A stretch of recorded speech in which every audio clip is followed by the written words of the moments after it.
Bonjour et bienvenue dans ce nouvel épisode d'Actu Territorial. Là, on va traiter les principales actus du mois de mai et on va commencer avec un bloc sur la fonction publique et sur les prochaines réformes qui vont arriver, notamment donc sur les conditions de travail.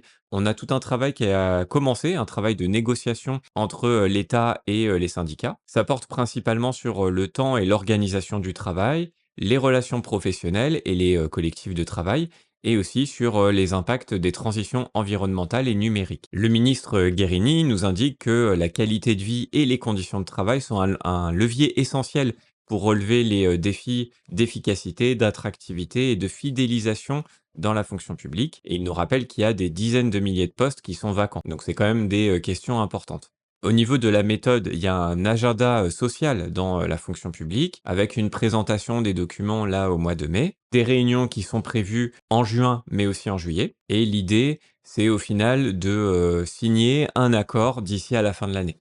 Sachant qu'en plus, certaines dispositions dans ces négociations pourraient être incluses dans le projet de loi d'ici la fin de l'année, dont on va reparler après, pour une meilleure efficacité dans la fonction publique. Mais les syndicats sont pas forcément réceptifs à toutes ces propositions, puisque selon les syndicats, la principale mesure d'urgence qui sera à prendre, c'est l'augmentation du point d'indice en 2024, chose qui a été rejetée par le gouvernement. Toujours dans la même veine, on a des propositions pour dépoussiérer les concours dans la fonction publique.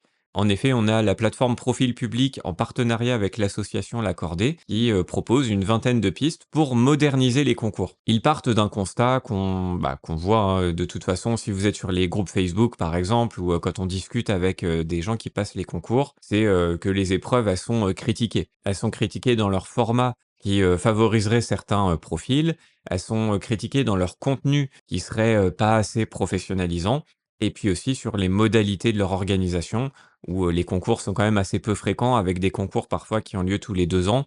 Donc voilà, c'est vrai qu'il y a une certaine pression aussi si on en rate un, et que c'est que ce concours-là qu'on vise, et ben, on s'en reprend pour 2 ans. Donc c'est vrai que c'est, une situation qui est, stressante pour, beaucoup de candidats. Donc l'idée, ce serait d'avoir des épreuves, plus adaptées. Aussi, on pourrait, condenser un peu plus le calendrier des épreuves et éventuellement moderniser un peu ces épreuves sur le contenu de, ces épreuves. Mais pour l'instant, on n'a quand même pas de choses hyper concrètes à se mettre sous la dent.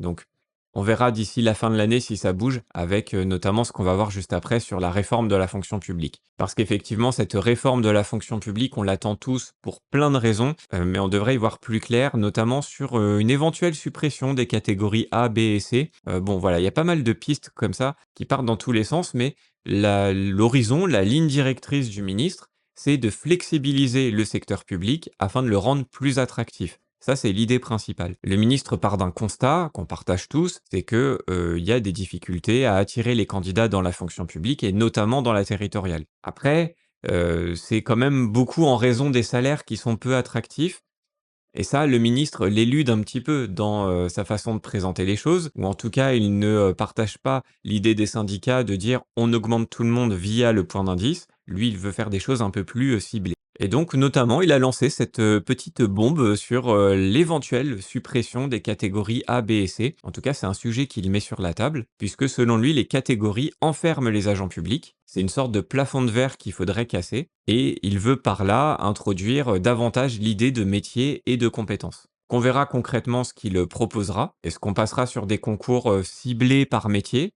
au lieu d'avoir des concours comme ça par catégorie? Mais du coup, est-ce que les passerelles, quand on veut passer d'un métier à un autre, seront faciles? C'est un peu compliqué, notamment sur les filières administratives. Autre question évidemment qui, fait polémique, c'est celle de la facilitation du licenciement pour, insuffisance professionnelle et ce que, j'ai surligné là en orange, effectivement l'article demande: «Est-ce que le ministre ne s'attaque pas à l'un des principaux facteurs d'attractivité de la fonction publique?» alors même qu'il, dit lutter contre ce déficit d'attractivité. Donc bon, on peut y voir là peut-être une incohérence. Et puis, il se dit aussi pour la suppression de nombreux CERFA, pour simplifier un peu la vie administrative du pays. Donc ça, évidemment, je pense qu'on est tous pour. Ensuite, on passe à un bloc sur les réformes institutionnelles. Par exemple, le Sénat propose des pistes pour réformer nos institutions. Et parmi les principales pistes, on a le retour du cumul des mandats, un assouplissement des modalités du RIP, ou encore un renforcement des prérogatives du Parlement. L'idée globale derrière ça, c'est d'avoir des moyens, des outils pour avoir une meilleure proximité avec les citoyens, renforcer les mandats et rééquilibrer les pouvoirs entre l'exécutif et le Parlement. Pour la question du cumul des mandats, on a clairement une scission entre la droite et la gauche. La droite étant plutôt pour ce retour du cumul des mandats, nous disant que ça va permettre aux parlementaires de mieux prendre en compte la question locale dans leurs décisions. Pour la gauche, en revanche, c'est une ligne rouge. Ça va concentrer les pouvoirs dans les mains de certains parlementaires, alors même que les règles d'aujourd'hui permettent quand même une proximité des parlementaires vis-à-vis du monde local, puisqu'ils peuvent quand même être membres d'un conseil municipal, par exemple, mais sans être dans l'exécutif. Pour le RIP, on nous propose une facilitation du recours. Les sénateurs proposent d'abaisser le seuil de déclenchement de moitié. Ils proposent également un rééquilibrage des pouvoirs entre le Parlement et l'exécutif, évidemment du côté du Parlement, pour que le pouvoir s'exprime un peu moins par ordonnance et un peu plus par les lois. Ensuite, sur l'Alsace et le Grand Est, on a une impasse institutionnelle en ce moment. Il y a même un risque de sécession entre l'Alsace et la région Grand Est. Donc l'idée, c'est de proposer de nouvelles délégations de compétences pour cette collectivité européenne d'Alsace. On nous rappelle dans un premier temps que l'Alsace a été intégrée à la région Grand Est en 2015 et donc elle n'est plus une région. Mais pour compenser, entre guillemets, l'Alsace a bénéficié d'un statut particulier avec la création de cette CEA, cette collectivité européenne d'Alsace, qui fusionne les conseils départementaux du Bas-Rhin et du Haut-Rhin, ce qui apporte à cette institution des compétences inédites sur la coopération transfrontalière, le tourisme ou la gestion des routes nationales. Sauf que pour le président de la CEA, il faut aller plus loin et refaire de l'Alsace une collectivité unique qui fusionnerait les attributions régionales et départementales. Le président de région, lui, n'est pas d'accord, le président de la République non plus. On a eu en 2022 une consultation qui a été organisée et les 150 000 participants ont voté et 92% d'entre eux plébiscitent une sortie de l'Alsace de la région Grand Est. D'un autre côté, un certain nombre de maires, notamment de grandes villes, sont contre. C'est une remodification de l'organisation territoriale. Par exemple, les maires de Strasbourg, Mulhouse, Haguenau et Saverne. Donc, pour l'instant, c'est l'impasse. Et c'est vrai qu'on peut faire le parallèle, même si c'est pas du tout les mêmes situations, avec la Nouvelle-Calédonie, où là, évidemment, le territoire est touché par des violences. Et donc, vraiment, encore une fois, je compare pas. Mais on voit qu'il y a des velléités d'indépendance, de plus grande autonomie. Bref, selon les territoires, que ce soit en Alsace, en Nouvelle-Calédonie, on l'a vu en Corse récemment, on voit que l'unité de la nation est menacée. Et dans cet article, comme c'est un peu compliqué, hein, le cas de la Nouvelle-Calédonie, on pourrait tout à fait vous poser des questions là-dessus dans un concours, notamment à l'oral. Donc je pense qu'il faut se préparer à ça.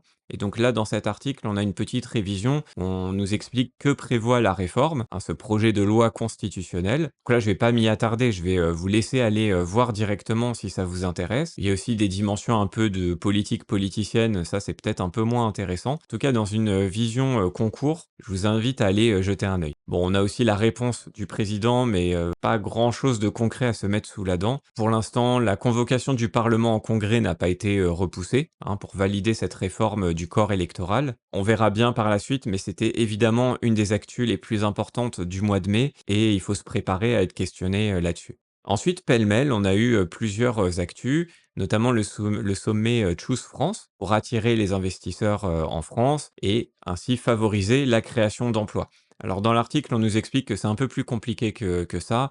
La création d'emplois, elle est un peu remise en cause. C'est pas forcément les emplois dont on parle, ça va être des emplois un peu plus qualifiés, et puis c'est pas forcément dans des domaines très industriels, mais en tout cas, il y a quand même un effet. On nous explique que voilà, c'est surtout dans le monde de la tech avec Microsoft, Amazon qui investissent dans le territoire. Dans le monde de la santé aussi avec AstraZeneca par exemple. En tout cas, voilà, dans l'affichage, le but c'est d'être attractif pour les investissements, de développer les territoires et se rapprocher du plein emploi. Après, quand on rentre dans les détails des chiffres, on voit que les effets sont pas forcément si grands que ça. Donc pareil, si ça vous intéresse, je vous laisse aller voir l'article. Ensuite, sur les déserts médicaux, on a la Cour des comptes qui fait des propositions. Et si le constat, lui, ne change pas, clairement, hein, les demandes de soins augmentent en France alors que l'offre, elle, ne suit toujours pas. Les aides proposées sont toujours peu nombreuses, peu ciblées et pas forcément tournées vers les territoires les plus en difficulté. Donc la Cour des comptes encourage les médecins à venir exercer à temps partiel dans les zones manquant de professionnels de santé. Elle veut aussi que le gouvernement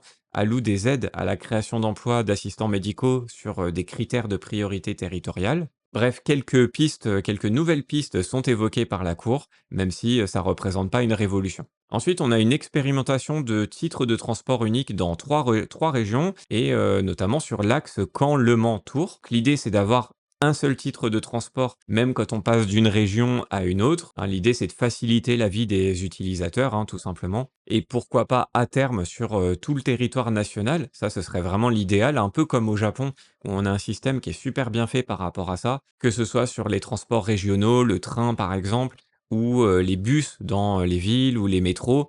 Au Japon, on a ce système-là un peu unique et en France, on va passer par la case expérimentation pour, on l'espère, un déploiement national en 2025.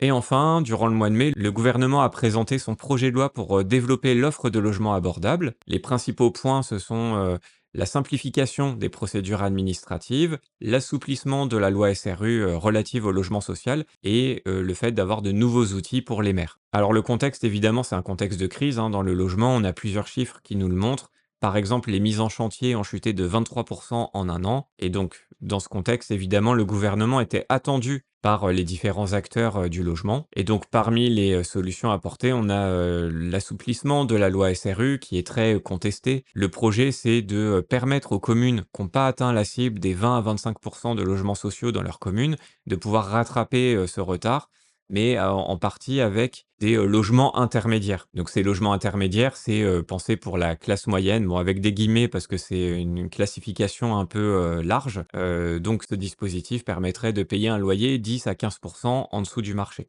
L'idée aussi, c'est d'avoir des plafonds de ressources euh, plus concrets, parce qu'aujourd'hui ils existent déjà, mais pour le maintien dans le logement social, hein, donc d'abaisser un peu ce seuil de non-reconduction d'un bail. L'idée aussi serait de payer des surloyers dès le premier euro de dépassement du plafond de revenus, et non pas avec un dépassement de plus de 20% aujourd'hui. Et puis aussi de prendre en compte le patrimoine des locataires en logement social. Donc l'idée, c'est de durcir un peu les règles pour avoir plus de turnover dans les logements sociaux. Les maires auraient plus de pouvoir aussi dans, par exemple, l'attribution des logements sociaux neufs. Ils pourraient aussi créer un nouveau droit de préemption pour maîtriser l'évolution des coûts du foncier.